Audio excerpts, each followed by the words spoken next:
दोस्तों बांग्लादेश के खिलाफ सांसें रोक देने वाले पहले टी20 मुकाबले में भारतीय बल्लेबाजों ने रच दिया इतिहास। 255 रनों के लक्ष्य का पीछा करते हुए अभिषेक और संजू ने मचाया है हाहाकार। तो सूर्य के बल्ले की आंधी में सूखे पत्तों की तरह उड़ती नजर आई है बांग्लादेश की क्रिकेट टीम।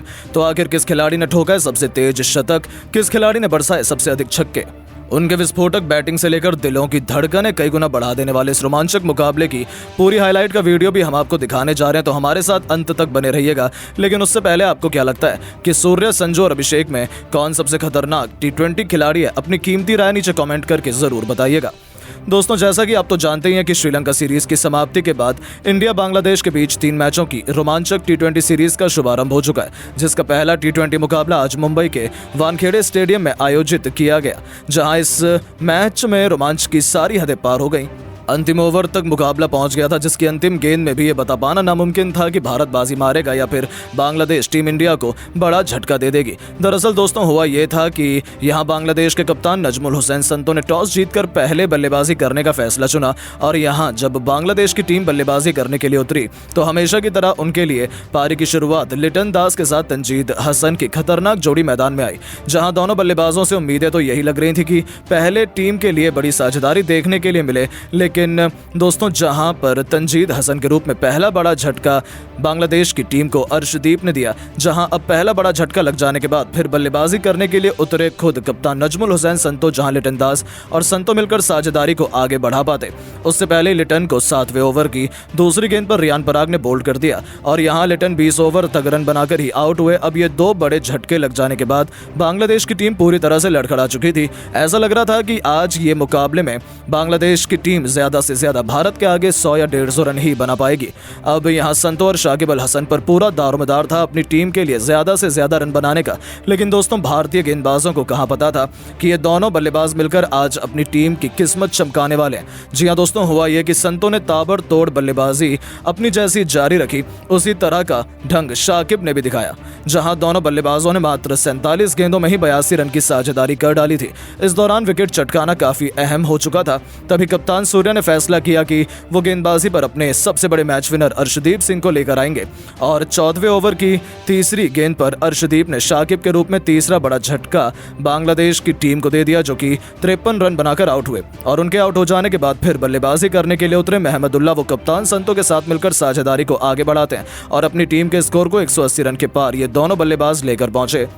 इस दौरान बांग्लादेश की टीम लगातार आगे बढ़ती चली जा रही थी और दूसरी तरफ संतो का बल्ला रुकने का नाम नहीं ले रहा था। उन्होंने मात्र 36 गेंदों में ही भारत के खिलाफ 72 रन ठोक डाले थे। अब यहां से मैच पूरी तरह से फंस चुका था। तभी अर्शदीप ने आकर 17वें ओवर में संतो का विकेट गिराया, जो कि 74 रन बनाकर इस मुकाबले में आउट हुए। और संतो का विकेट गिर जाने के बाद भारतीय टीम को चैन की सांस आई, लेकिन महमदुल्लाह ने साथ ही बल्लेबाजों के साथ मिलकर अपनी टीम को 220 के पार पहुंचाया।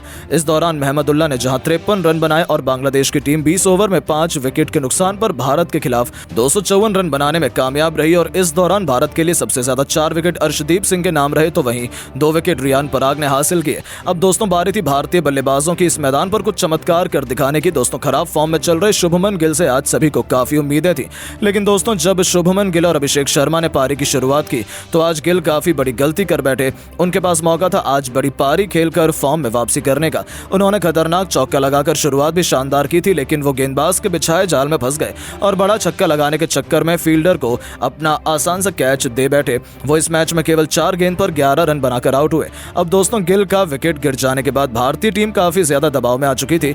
अब गिल जब आउट हुए तो बल्लेबाजी के लिए उतरे खुद कप्तान सूर्य, जहां सूर्य और अभिषेक शर्मा पर हर किसी की निगाहें थी कि ये दोनों बल्लेबाज दूसरे विकेट के लिए कितने रन जोड़ पाते हैं। इस दौरान सब कुछ सही चल रहा था। शाकिब अल हसन के ओवर में सूर्य ने एक के बाद एक लगातार 3 गेंद पर 3 खतरनाक छक्के लगाकर टीम इंडिया को तूफानी रफ्तार से आगे बढ़ाना शुरू कर दिया था। दूसरी तरफ अभिषेक शर्मा का बल्ला बोल रहा था। 6 ओवर में टीम इंडिया ने 68 रन बनाए, तो देखते ही देखते 8 ओवर में भारतीय पारी 90 रनों के पार खड़ी थी। देखते ही देखते इन दोनों खिलाड़ियों के बीच 100 रनों से अधिक की मजबूत पार्टनरशिप हो चुकी थी। दोनों तरफ से दोनों खिलाड़ी केवल चौके और छक्कों से ही बात कर रहे थे। इसी बीच कप्तान सूर्या ने अपना तूफानी अर्धशतक केवल 30 गेंद में ठोक दिया।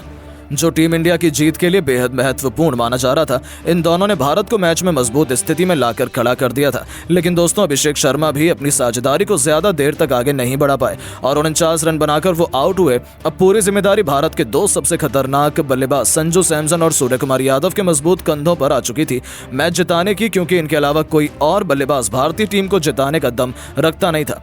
अब दोस्तों, यहाँ संजू ने भी आते ही अपने विस्फोटक अंदाज में एक तरफ से बांग्लादेशी गेंदबाजों की बेरहमी से कुटाई करनी शुरू कर दी। दोनों मिलकर साझेदारी को आगे बढ़ाते हुए अंतिम ओवर तक ले जाते हैं, जहां सबसे खास बात तो ये थी कि सूर्य कुमार यादव आज कमाल की लय में नजर आ रहे थे। उन्हें रोक पाना आज किसी भी गेंदबाज के बस की बात नहीं हो पा रही थी। यहां तक कि संजू भी दूसरी तरफ खड़े खड़े केवल उनकी बैटिंग का आनंद उठा रहे थे।